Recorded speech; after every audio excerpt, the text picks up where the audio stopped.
오늘은 그 고대 시대에 대해서 얘기하겠습니다. 고대를 동양과 서양으로 나눠서 얘기할 건데 오늘은 먼저 동양의 고대 시대에 대해서 얘기하겠습니다. 보통 고대 시대를 언제까지라 그러느냐? 보통 시기적으로 볼 때 5세기까지를 고대 시대라 그럽니다. 또 5세기부터 15세기까지 천년을 중세라 그러고 시기적으로 따지면, 그리고 16세기부터 19세기까지를 우리가 근대라 그러죠. 20세기 이후를 현대라 그럽니다. 그래서 고대 그러면 이제 5세기까지인데, 지난 시간에 이제 원시 시대 그러면 보통 한 10,000년 전까지가 이제 구석기 시대고, 농경이 제일 빠른 지역은 10,000년 전에 시작된다. 그래서 그게 지금 AD 2000년이니까 BC 8000년부터 시작됐겠죠. 그래서 이 BC 8000년부터 5세기까지 고대 시대, BC 8000년 이후에 문명기를 한 10,000년이라고 봤을 때, 그 10,000년을 24시간 지난번에 얘기한 시기에다 또 비유를 한다면 어떻게 될까? 5,000년, 10,000년의 절반이면 5,000년이죠. 그래서 이 절반을 가면 그게 BC 3,000년이 될 거예요. 그래서 BC 8,000년부터 BC 3,000년까지 이 정도 되고.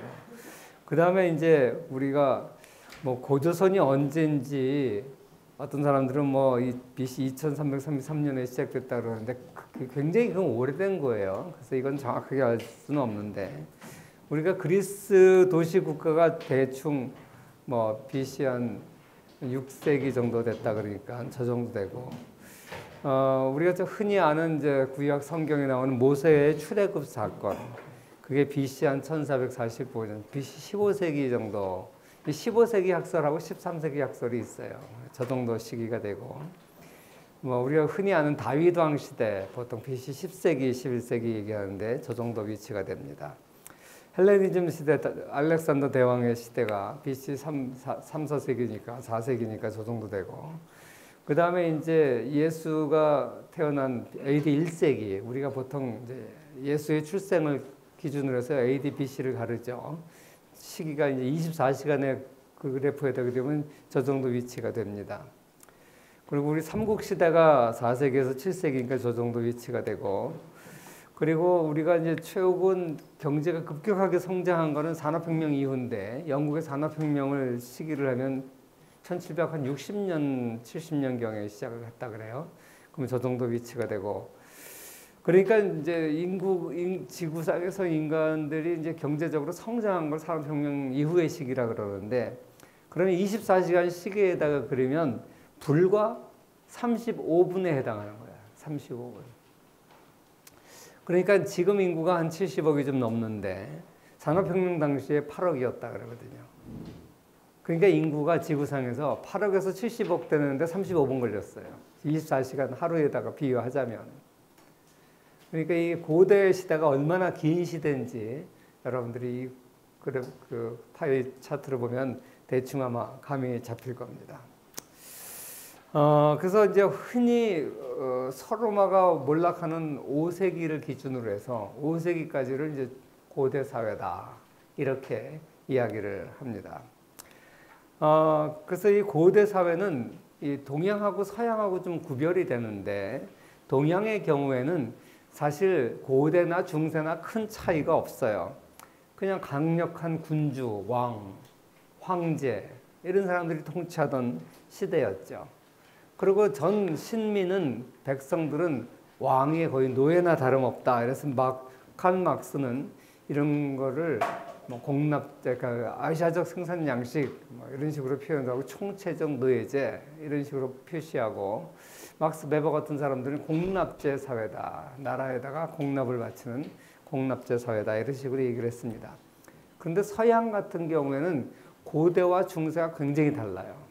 우리가 지난번에 좀 얘기했지만 서양의 중세는 봉건제, 즉 분권제 사회입니다. 그런데 고대는, 서양은 노예제 사회라 그러죠.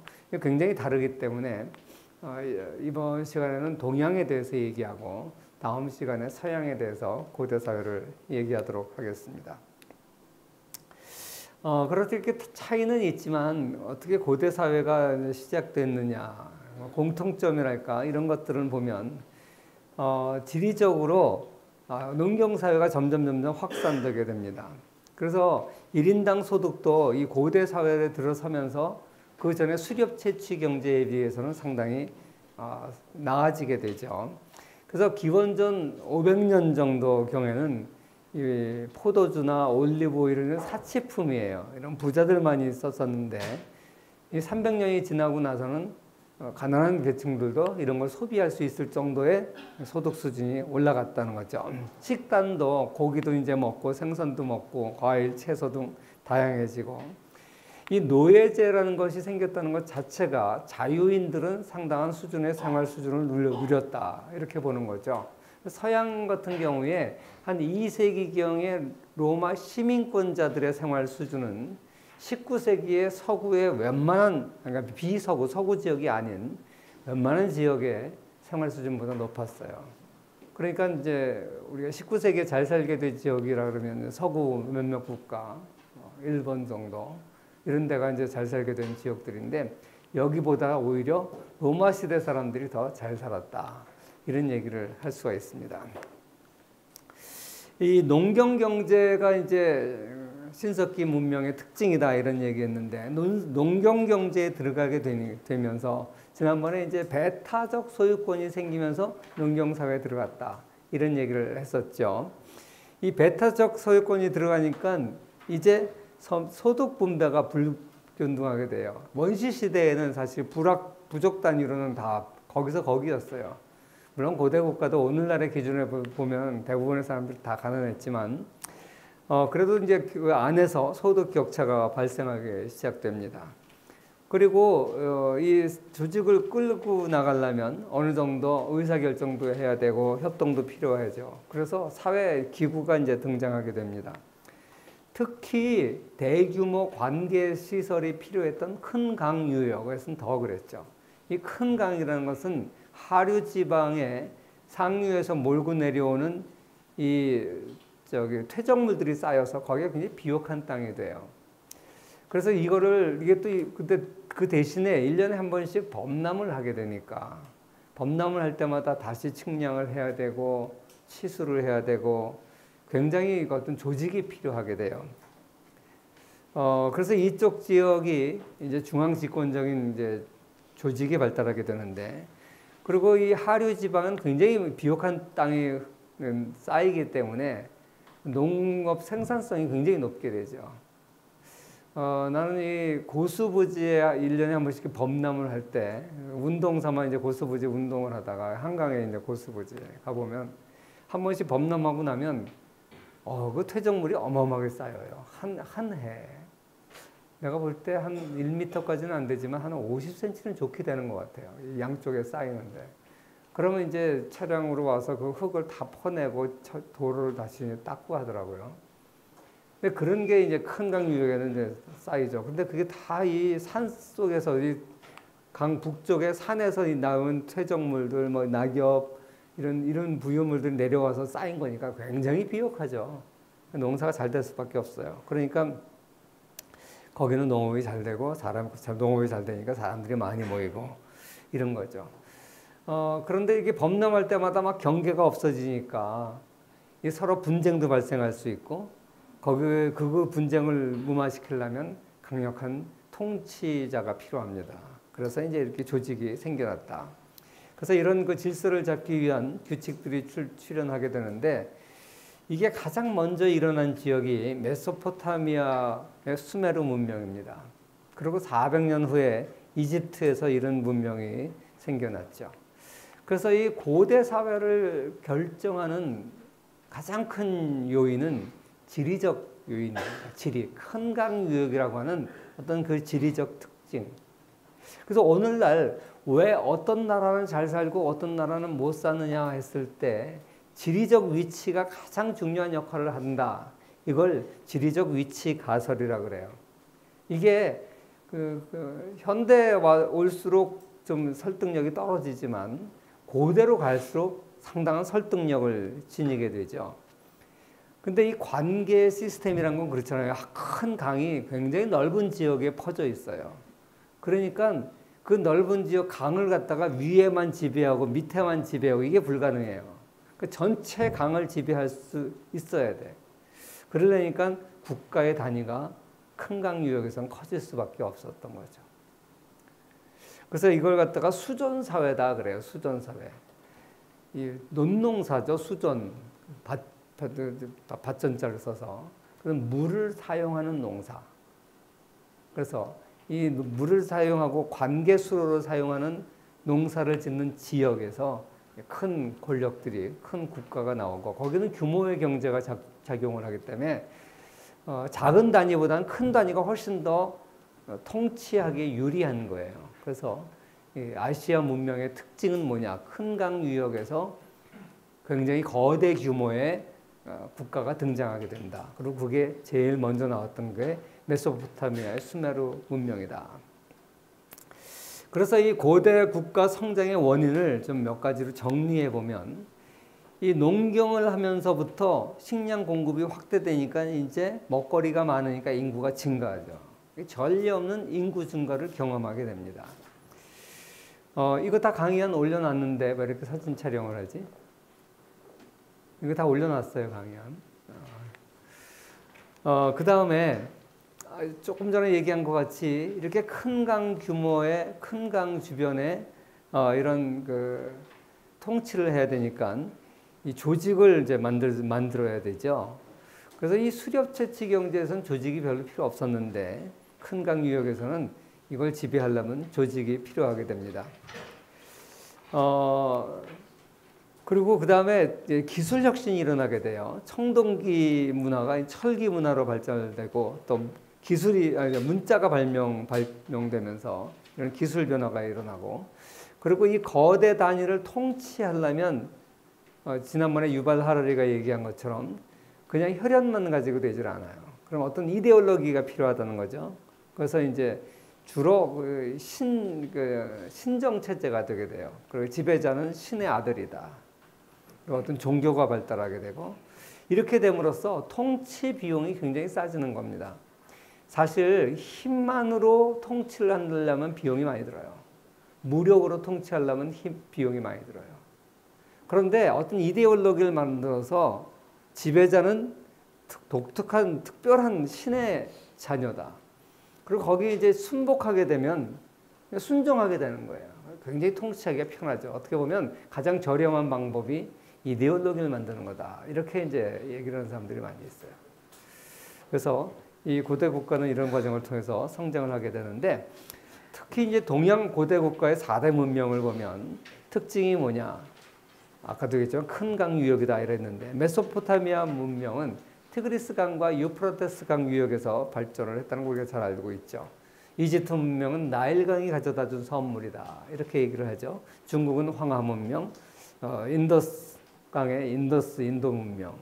이런 그 거대 동양의 4대 문명은 거대한 큰 강 유역에서 발전을 했습니다.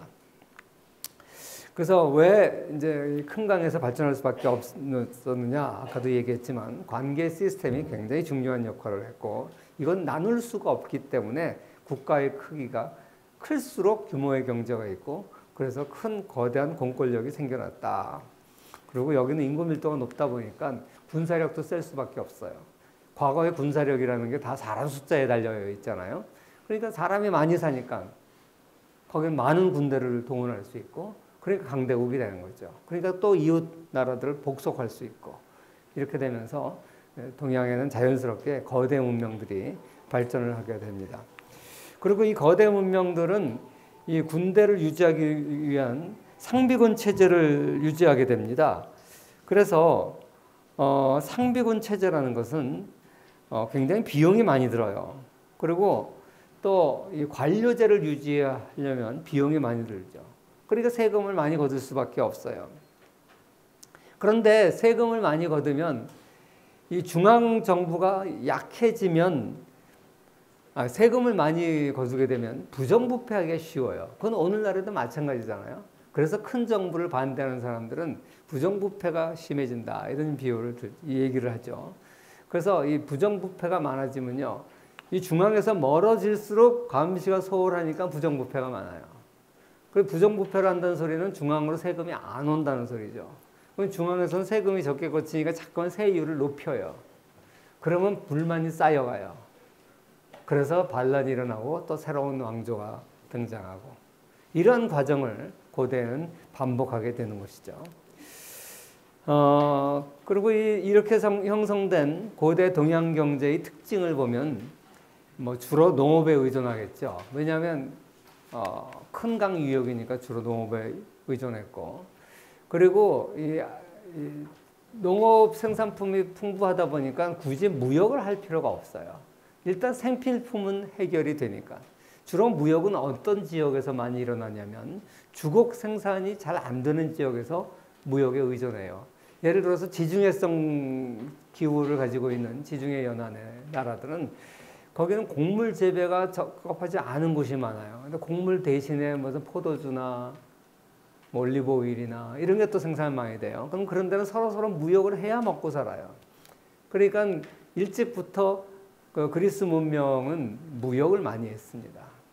반면에 동양의 4대 문명들은 굳이 다른 나라하고 무역을 많이 할 필요 없어요. 사치품 정도? 뭐 그 정도만 무역을 하면 돼요. 그래서 자급자족 시스템이 많았고, 이런 걸 오이코스 경제라 그래요. 이 오이코스라는 말은 뭐냐면 큰 집이라는 뜻이에요. 큰 집. 그래서 거대한 제국이 하나의 큰 집과 같이 스스로 안에서 자급자족을 한다. 이런 의미죠. 지금도 사실 무역 의존도가 높은 나라들은 우리나라 같이 자원이 없는 나라라든지 싱가포르나 홍콩 같이 아주 작은 규모의 나라는 무역을 안 할 수가 없어요. 그런데 이 큰 나라들은 미국 같은 경우 무역을 많이 하죠.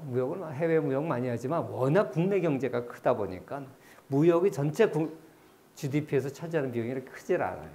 그래서 고대 동양 경제의 특징은 이 자급자족적이다. 그래서 이런 거를 오이코스 경제다 이런 식으로 표현을 합니다. 그리고 이 권력에서 경제력이 나와요. 그러니까 요새는 돈 있는 사람이 권력까지 갖는 걸 국민들이 싫어해요. 넌 부자면 돈만 가져라. 또 권력자가 착복해서 부자가 되면 싫어해요. 그런데 과거에는 권력을 가진 자가 곧 부도 장악을 했어요. 그래서 모든 사회 잉여는 권력을 가진 자가 장악을 했고요. 그리고 이 돈을 벌려고 하는 행위를 그렇게 긍정적으로 바라보지 않았습니다. 천한 것이라고 봤고, 그때 당시는 무력이 최고의 그 권력이고, 권력의 재물이 따라가는 거고, 상인들이나 이렇게 돈을 벌려고 하는 사람들은 그렇게 고귀한 사람들로 보지를 않았습니다. 이런 그때 특징이죠. 이렇게 고대 동양 사회의 특징을 간단하게 이제 한번 살펴봤는데, 아까 얘기했던 4대 문명을 이제 잠깐 한번 살펴보도록 하겠습니다.